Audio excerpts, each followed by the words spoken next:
आहे कोल्हापुरातून कोल्हापूरमधील कळंबा मध्यवर्ती कारागृहात कैद्याचा खून झालाय। कैद्यांच्या 2 गटातील हाणामारीत ही घटना घडल्याचं कळतंय।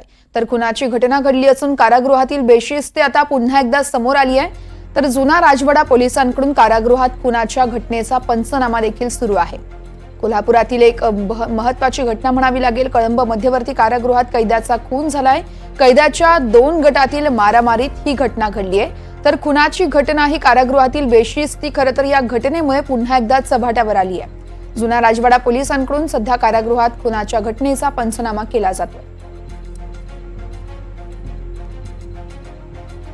तर कोल्हापुरात कळंबा मध्यवर्ती कारागृहात कैद्याचा खून झाला आहे। कैद्यांच्या 2 गटात हाणामारी झाली आणि याच हाणामारीत एका कैद्याचा मृत्यू झालाय।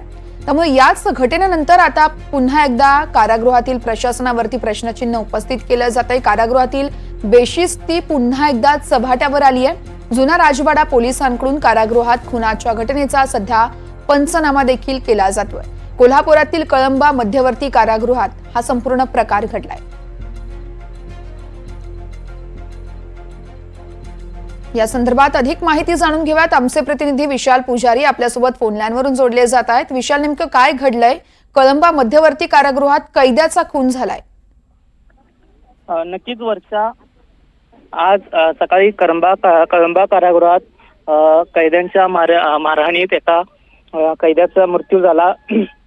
हा जो खून झालेला जो कैदी होता तो 1993च्या बॉम्बस्फोट हल्ल्यातला आरोपी होता आणि आज सकाळी आंघोळीला गेला असताना ही जी मारहाण आहे ती मारहाण झाली। कारागृहातील हौदावर आंघोळी करण्यासाठी गेला असताना बॅरेलच्या झाकणाने मारहाण करण्यात आली आणि या आरोपीला ठार मारण्यात आलं।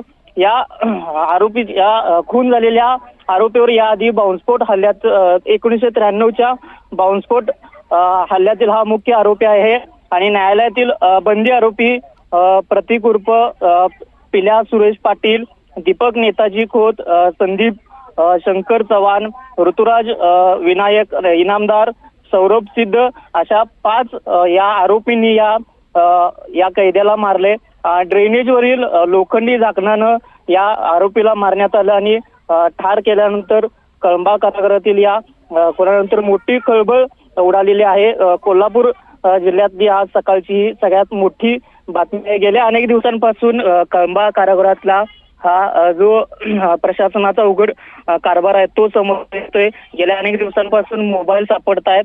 आज सकाळी झालेल्या या खुनानंतर ही मोठी जी बातमी आहे ती समोर आलेली आहे। वर्षा, अगदीच विशाल, खूप खूप धन्यवाद तुम्ही दिलेल्या सविस्तर माहितीसाठी।